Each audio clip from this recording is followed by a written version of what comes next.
Welcome back, everybody, to another episode of Ben the Human Plays Vagrus, the Riven Realms. We are here in the oil field Duraten. We're gonna head due south to Uten Grey. I hope I'm saying that right. We still have some oil? Is that for somebody? Oh, sure enough. Okay, so that's to the bridge. So we'll take that to the bridge with us.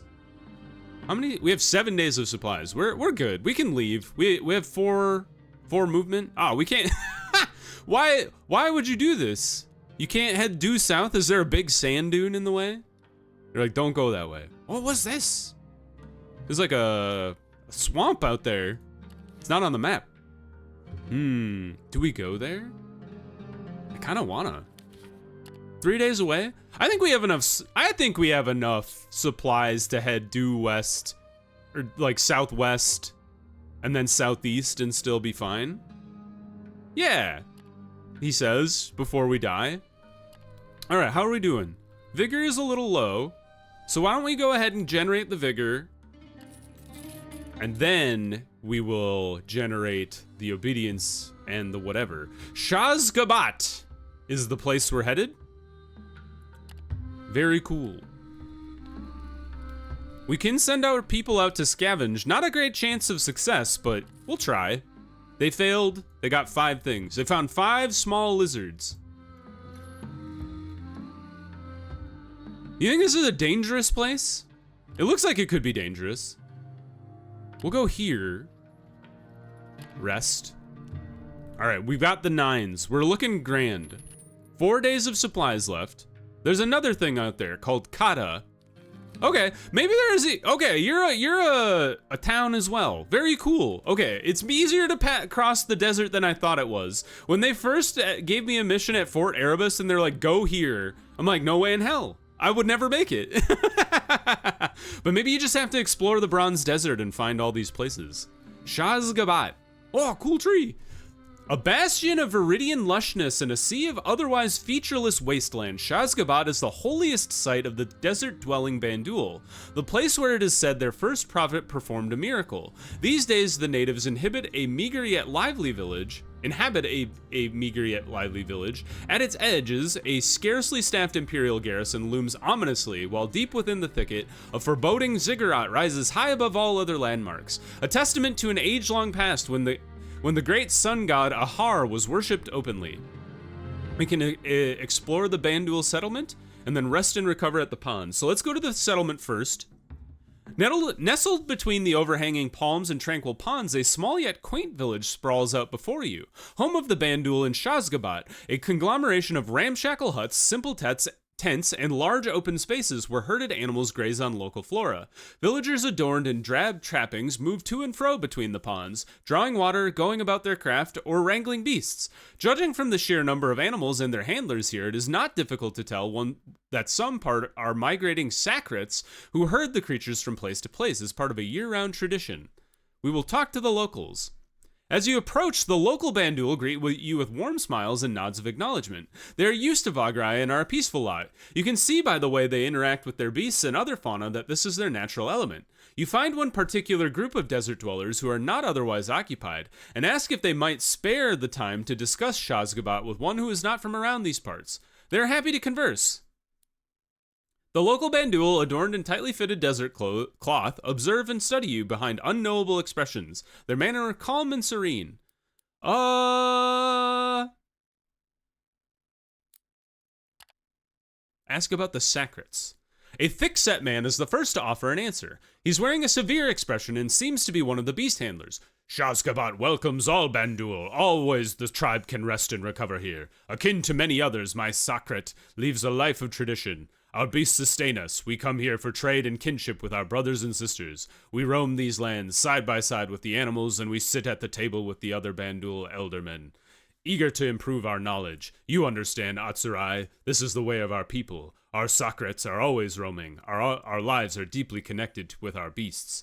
After responding kindly to the thick-set man and commenting on the quaint ways of his tribe, you resolve to level with the man. You ask if herding animals and beasts have proven difficult in recent years. The Bandul are not the Ahari, but sometimes the difference does not matter, not to certain Imperials. Aye, he remarks gruffly, his eyes clouded with concern. We wish no ill will upon the Imperials, and yet, to many we are the same. Some Socrates struggle in recent years, but the trade here, the sense of community among my brethren, it is stronger than ever. We will endure, as we always have, he states before falling silent. We will discuss something else. How about, the topic of the Imperials and what they're doing here? A youthful, swarthy Bandul tribesman with deep brown eyes is the first to speak. His face is almost entirely covered by tightly bound headscarf. Though the Imperials are at war with the Ahari, some understand that our tribes here lead a peaceful life. Not that all Bandul are Ahari. We want only to carry out our time-honored traditions. The men and women of the small garrison sometimes seek out Ahari among our people, but mostly they leave us alone, and we do the same. Other Bandul chime in to agree with the young man, echoing his sentiments. Some speak with heavy hearts about unfortunate run-ins with soldiers, though in general the locals do not seem to pay much mind to their imperial overlords. As they continue in earnest, you feel a faint sense of unease among some tribesmen and women. Indeed, some express fear or concern that the situation will become worse. But as for the specifics, none can offer more than pure speculation. Alright. Aid? Do we need to give them aid? I don't think so. I think they're doing fine. Let's rest and recover. Stretching out into the distance, verdant palms and lush thickets surround the inviting ponds of the oasis. The air is thick with droning song of birds and insects. Truly, Shazgabat is a far cry from the endless dunes of the Bron Desert. Find a suitable spot to rest with your komes. This will spend your movement points. Oh, that is very interesting. Let us do it. You set out with your crew and find a tranquil pond beneath overhanging palms, a scene of veritable peace and respite from the trials and tribulations of the wasteland beyond Shazgabat. You are just about to disrobe when suddenly a crew member rushes up to you. Apparently, she has something to say. You bid the woman to speak her mind, and she begins explaining that she has found a curious sight nearby, a sparse, secluded section of the jungle where peculiar stones and half-broken walls jut out from the soil and undergrowth. On the one hand, investigating the area may prove felicitous, while the other, it will likely take a fair amount of time. Once more, the decision falls to you. Let's try it. Ah! Alright. Intrigued, you make your way to the site and begin surveying the land. This is a good find, and you thank the woman who brought it to your attention. Ripe for prospecting and investigation, you give the order and your crews begin excavating the area, scouring for valuable or untold treasures. Hours pass by as you toil and unearth the deep, fertile soil around the scarce ruins, only to realize that you have uncovered nothing of worth. Some of the crew are irritable and weary, and some call for a return to the pond. Surely it would serve as a welcome recourse for your failed efforts here, they argue. We'll make our way back. Oh, well, we were going to use all of our movement anyway. That wasn't so bad.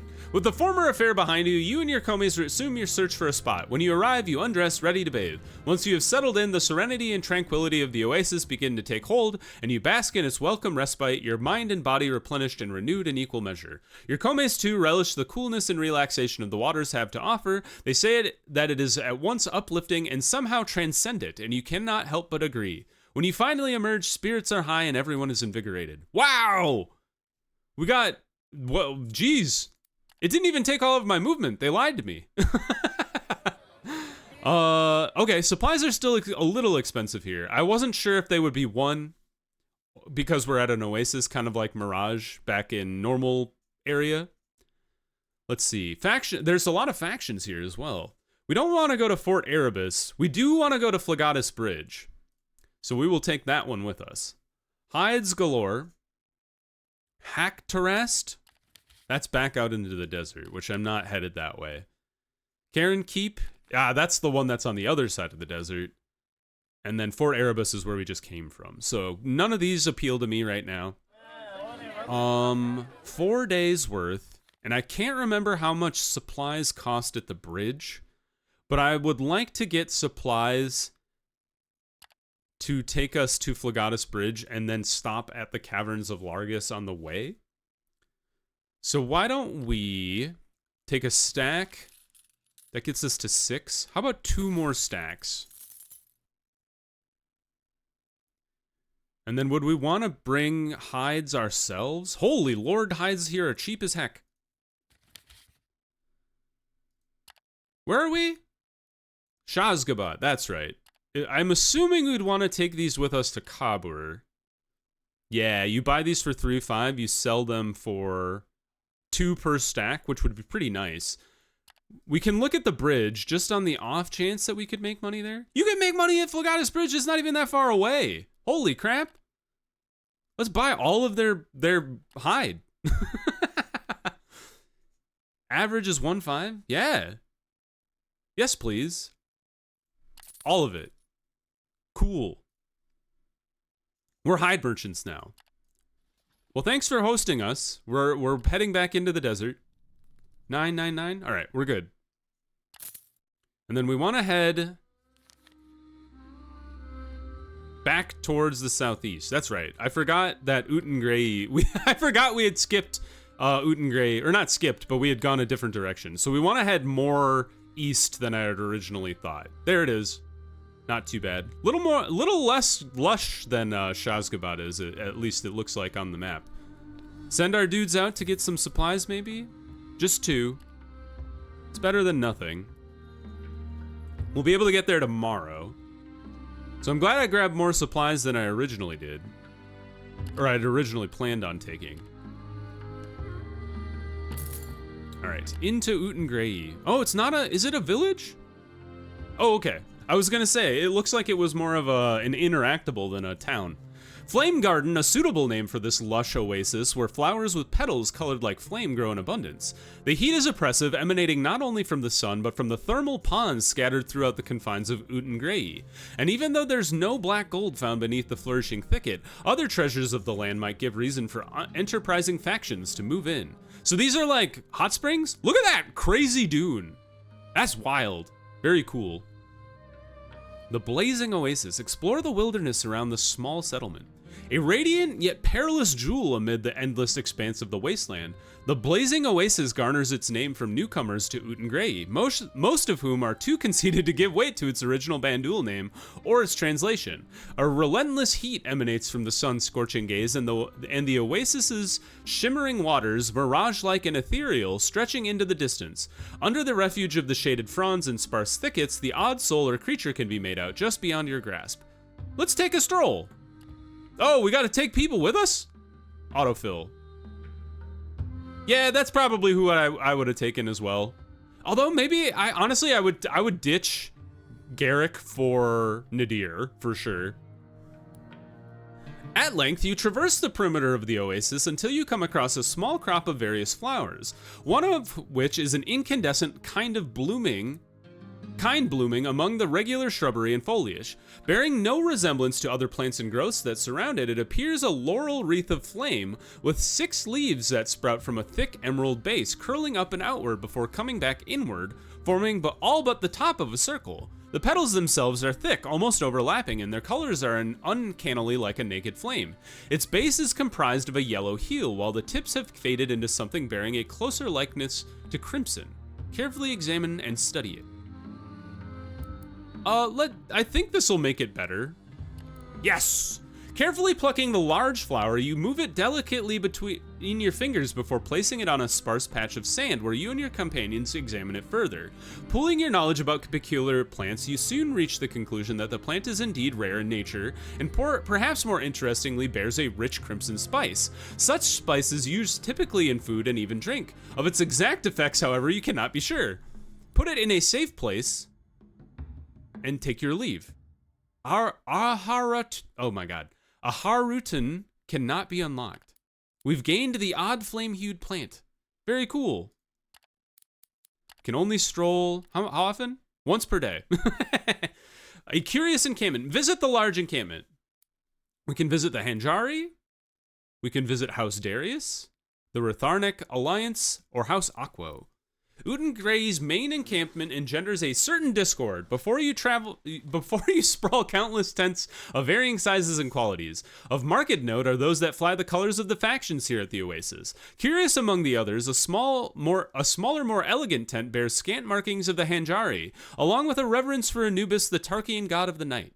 Well, let's visit the Hanjari. Despite the temporary nature that the existence of such a dwelling might imply, the Hanjari tent is a homely place bedecked with finery and near luxurious furnishings. It houses little more than a handful of Tarkians who are busy with various tasks. most of which involve a stock of coffee beans stored here. Curiously, a woman who you judge to be of Kalani descent oversees the jobs of various workers, soldiers, and couriers here. At the back of the tent, a small silk veil hangs from above, a kind of curtained, bound doorway of sorts that leads beyond. Let's seek an audience with the Hanjari leader. You make your way over to the Kalani woman. She is short of stature, she has trimmed fair hair, and regards you with a knowing smile as if she recognizes you from somewhere. She texts with her master in the chamber beyond, returning moments later to confirm that you may speak with her. The Honorable Lady Tamara al-Radan may receive you now, Vagrus, she intones, making herself scarce afterwards. Isn't al-Radan the name of the guy we met earlier in Kabur? Maybe that's a title instead of a name. The cozy chamber you enter seems to serve as a bedroom and study for the woman of exquisite beauty before you, a young voluptuous female of visibly mixed heritage. Her striking brown eyes meet yours as she throws back her long dark hair and sets her full lips to a coquettish smile, greeting you. What do we have here then? Another silver-tongued merchant to come buy me out, or swindle me out of my dues? I swear the rats that flock to this searing oasis are unrelenting. You introduce yourself as the Vagrus that you are, and inquire about her presence at the Utengray, such as it is. I suppose that's something of a cliché for us Hanjari, though no matter. I've recently begun a coffee plantation here, and interestingly there are some fertile spots for such a venture, if one is so inclined to seek them out.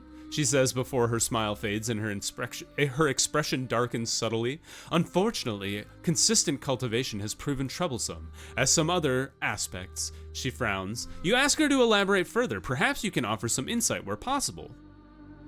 You've seen them yourself, I've no doubt, the trading houses and their minions in this very camp. They make no illusions of who they are or what they want, aiming to poach my business from me, and not at a fair price, I might add. She averts her eyes momentarily before finally sighing. They smell blood in the water, I suspect. It is no secret that I lack the capital to get this operation into full flight, and so they insult me with their lowball offers, thinking me a naive girl. Well, I'll not have it, she declares with passion, fire in her eyes. I'll die before I sully my family's name for the sake of some coin from a gaggle of contemptible half-wits. Sensing opportunity at the end of her fiery tirade, you ask her what kind of deal the factions in Utengray are offering her. As a Vagrus, you are suitably familiar with enterprising matters. Her demeanor is calmer when she continues. No offense, Vagrus, but I do not know you from a bar of soap, and you do the same. And you the same. I do have a hunch that we may be friends, but not for the time being. But for the time being, I'd like to keep things as they are. My hunches have not always proved the best results. She frowns. I only discuss business with those that I trust, and frankly, those souls seem few and far between these days. Please, feel free to return. I'm sure there is a great deal we might discuss, but for now, let's put such matters behind us. This is cool. I really like the idea of being able to get in on the ground floor with this lady's coffee venture. I would love to, so tell her that you will think about the matter and return to her. Where there is a will, there is a way. She smiles warmly. Then I shall look forward to that, Vagrus. Please understand I am very busy here, and I cannot always be available for a proper sit-down and chat, but I'm sure there's a great deal we can learn from each other, and someday, well, who knows what the future will bring, Her eyes flash with excitement and just a hint of deviousness. Bid Tamara farewell for now. Well, it was nice seeing her. Is there any reason... yeah, if we don't have it looks like if we don't have business with any of the other tents, they're just like, go away. So we won't bother them. Supplies, still 2 here. How are we doing? 6 days. Might as well grab the stack while we're here. Eliminate for the Hanjari. Not really what we need, so it's kind of interesting that not a lot of missions available. We can drop off the news. Wazir High. I don't know where that is. And we might as well just head out. Keep going. Back into the desert we go. And we want to head further east. Yeah, so Phlegonus Bridge is more east than south. So we will continue along this way. And we should reach there tomorrow. It's not too bad crossing the desert. Like, it looks intimidating, but the movement is way easier across the Bronze Desert than it is, like, around the Tectum Carvos Desert. It's a maze running back and forth across that thing. All right, we've reached the bridge. Oh, no! Well, it's the Legate's forces. That's not a problem. We have no problem with the Legate. Identify ourselves, head to the Manzio. All right, let's drop off the 2 things we brought. And then we'll sell all of our... Well, I guess, hold on. Let's not be too hasty here. We could make more money if we take the hides with us to Kabur. So, how far away is Kabur? 10 days away. We have 6 days worth of supplies. So we're gonna need to buy all the supplies they have. Yes. Now, what are the missions you have on hand? Erebus, Duratan, Karen Keep, Onyx Outpost, Karen Keep, Onyx Outpost, Karen Keep, near Kabur, Wazir High. Okay, so that is kind of along the way, but they won't they won't give us that one. And Caverns of Largus. Okay, so we can take the Caverns of Largus with us, but we should just hold on to all this hide, because selling it here, while it would net us a profit from where we picked it up in Shazgabat, makes it more sense to take it with us to Kabur. Like, we could sell it for a net of 5 bronze, 5 copper per stack. Whereas we could make 2 silver per stack if we take it all the way with us to Kabur. And we don't need the space, because nobody wants us to take anything with them, with us. So we'll just take the chitin, and that'll be our plan. Why don't... Is chitin something we could buy here and sell in Kabur as well? We bought it here. You could make a decent... You could make even more on a stack of chitin in Kabur. Why don't we do that as well? Okay. I'm learning the ropes of this land and what's good where. Chitin, oil, hides, probably lumber down in the dark woods. Very interesting. All right. Back onto the road with us. And now we're flying. 12 in a day is amazing, especially when we were doing like 9 before. Aha! I still haven't assigned my extra deputy. It's been forever. Pay the road tax, of course. Assign deputies here. Okay, we have options. We have Marauder Prime, which is combat strength, chase, and ambush. I do like that idea, just like extra combat strength is nice. And 15% is pretty impressive. For 300 people, that's another 45 combat strength there. Or for 300, I should say. So that's pretty sick. Allows you to punch above your weight class, essentially. Extra cargo is pretty nice as well. We don't hunt or forage all that much, so the Venatorus is kind of lower priority. And like, we're fine on discipline just because we have the extra guarding going on all the time. And I guess the nice thing is it opens up the miscellaneous slot. But I think I want to go with Skornar as the Marauder Prime. So we'll do that. So I finally did it, like probably 2 or 3 episodes after I said I should do that. And then I did it. Are you guys proud of me? Just like so much collective facepalming. Finally he did it. Congratulations. All right, so now we want to exit the road a little bit, go up to the Caverns of Largus, because we actually have something to drop off there. All right, in we go. Ooh, very neat. As your Comitatus enters through the large yawning mouth of the cave from the south, it takes a while for your eyes to adjust to the dark interior after the glistening desert sun. When you are finally able to look around, you realize that the natural cave you have stepped into is not a mere grotto as it may have seemed from a distance. Quite on the contrary, it is of gigantic proportions, so much so that 2 or even 3 large Komitati could fit inside without much of an issue. Rows of tents line the western side, and shadows cast by the campfires dance their undulating dances all over the crags and stalagmites of the cavern, while soft echoes of chatter and gently dampened noises lull weary travelers into a sweet sleep. An attendant approaches you, and before she explains a few things she thinks you should know about the Caverns of Largus, as this place turns out to be called. She informs you that you may herd your beasts and mounts to the beast ward as she gently gestures to a side cave opening from the main hall.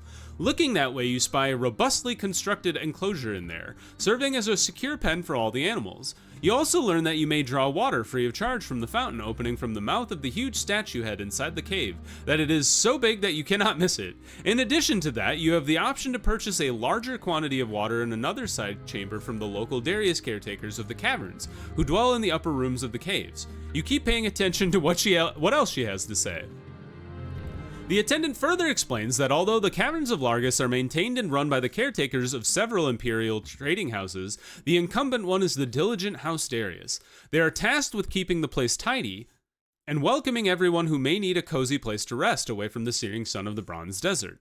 Under their stewardship, the caves have seen bright days and a steady stream of travelers, merchants, and comitatai. They, the caretakers, have had the honor to greet many of them as returning guests on this island of peace and homely shade. She then expresses her best wishes and assures you that you are most welcome here however long you wish to stay, or should you return at any point in the future. With that, she smiles and carries on with her chores. Even though that last part seemed more like a rehearsed speech to praise her employers, it is not without insights. You return to your comes and direct them as they set up camp.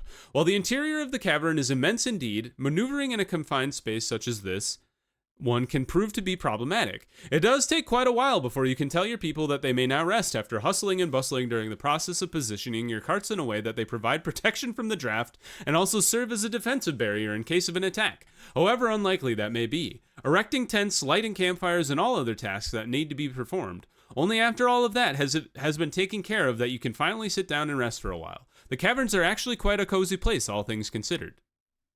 Alrighty. Nowadays, overseen by a covenant of trading houses, these series of spacious caverns were turned into a safe haven for travelers of the southern desert a long time ago. The ancient godhead now serves as a fountain, its stony gaze reassuring and disconcerting in equal measure. Who carved it out of the rocks, and how did it get underground? Nobody has the answers. We can explore the caverns? Might as well. They provide shelter to many a traveler like you. Despite the location's remoteness, it is quite tidy and welcoming, with many reveling in the temporary refuge it provides at the searing sun during the day, as well as of the cold night breeze. The cavern's caretakers are here at all hours, cleaning and maintaining the chambers while the gigantic stone head watches on. We can draw up water from the fountain every 6 days. You set your people to the task of filling jugs with clear water, sloshing forward from the statue head's mouth. The god it depicts surely does not mind, but the caretakers do draw the line as to how much and how often you can take. You get 100 supplies when you do that, so we could buy extra supplies if we needed them. We're at 7 days. How far away are we from Kabur? 6 days, so we're just enough. We're good. The statue head? You stand before the immense statue head, 20 yards tall, tipping somewhat to one side. It lies beneath a roof lost in darkness and looks down upon the people around it with hollow eyes. Its bald pate is visibly cracked and clear water gushes from its wide open mouth, a fountain that has been providing a steady stream of potable water for over 5 centuries now. The sight of the massive head makes it wonder if the stern face and bulking mass continue in a leviathan stone body buried deep beneath their feet. If a millennium ago this veritable giant could see, whatever it was like long ago, today is little more than a reminder of a bygone age and its forgotten cultures. See what the few slaves hauling jugs of water are up to. You spy one of them, a man well past his prime but not too old yet, explaining something to a youngster near the huge stone head. You step a bit closer so that you may make out some of what is being said. Just before you can pick up on the old man's train of thought, he realizes that you're standing close to them, which prompts him to suddenly stop dead and bow his head in an apparently well-practiced fashion, with the youngster following suit awkwardly. They then return to their duties, filling the jugs with crystal clear water flowing from the fountain. Ask the slave about the godhead. The man smiles, a humble smile that deepens the wrinkles on his face. His eager companion, the slave boy, listens along with you as the aged man begins a story about the mighty head. He elucidates that the excavations took place here, led by ambitious men driven by curiosity to unearth what lies beneath the rock and sand and just how deep the rest of the statue goes. The men dug holes and tunnels throughout the caverns, yet they never reached the feet of the stone god. He then shares that the fountain is a relatively novel addition, pointing at the crudely chiseled mouth and jaw of the god's head. The water now gushing forth from the head from below and the fountain collecting said water is a result of arduous work of imperial archaeologists and engineers. As he stands there, ponderously observing the clear water, he tells you that the young slave that the trading houses of the empire bought the rights to the water, the fountain, and even the cave itself, paying a hefty amount to those who dug deep enough for the water to make its way up here. Ask who the old god used to be. His voice is lathered with genuine disappointment when he talks about no solid evidence ever having emerged about the identity of the god the stone head was fashioned after so many ages ago. The walls of the caverns used to be covered with ancient writings replete with knowledge, all of which are now lost to the ravages of time, and the neglect of the cavern's owners throughout the long centuries. It's anyone's guess who the deity is, if indeed that was its true nature. It could have been a king, a hero, or a sage, the old slave intimates, although he adds that he keeps hearing a theory again and again, one that stipulates the nature depicts one of the elder gods, creators of all the realms. If so, no record or clue remains as to which of the 2 or dozen or so deities the statue might pay homage to. Ask him how he knows all these things. We got insight for listening to him. Awesome. I guess we got insight for getting codex entries. Good for us. He turns to you with a rueful grin and discloses that he has been a slave all his life, yet he is somewhat of an erudite. During his more formative years, he has been a slave of philosopher in Kabur. He had the opportunity to listen to his conversations with other like-minded individuals, an activity he was keen on performing on a regular basis. The topic of history is one of those closest to his heart and bringing him great joy and revelation when he connected to the dots on the map of the past, a collection of surprises and blunders.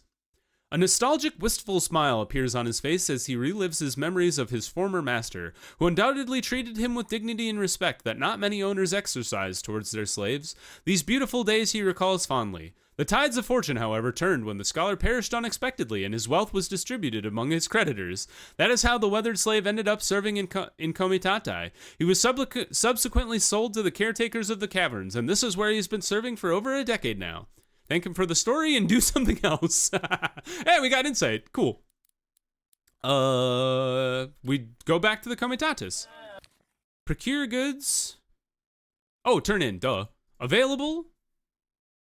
All right, conquer, defend, defend. Not really our cup of tea. Oh, you can buy supplies here. Very neat. I'm guessing nothing else, though. Yeah, it doesn't look like it. Okay. Very cool. All right, well, we've learned a lot. I think next episode we're going to continue on to Kabur, and then we're going to make our way back to the Stone Gate and head back through the portal for next time. So, if you guys have enjoyed the episode, click the like button, it helps out a lot. If you want to see more Vagrus the Riven Realms or my other playthroughs going on the channel, subscribe to the channel, that also helps me out a lot. But until next time, everybody, I hope you have a good one, and I'll see you in the next video. Bye-bye, everybody!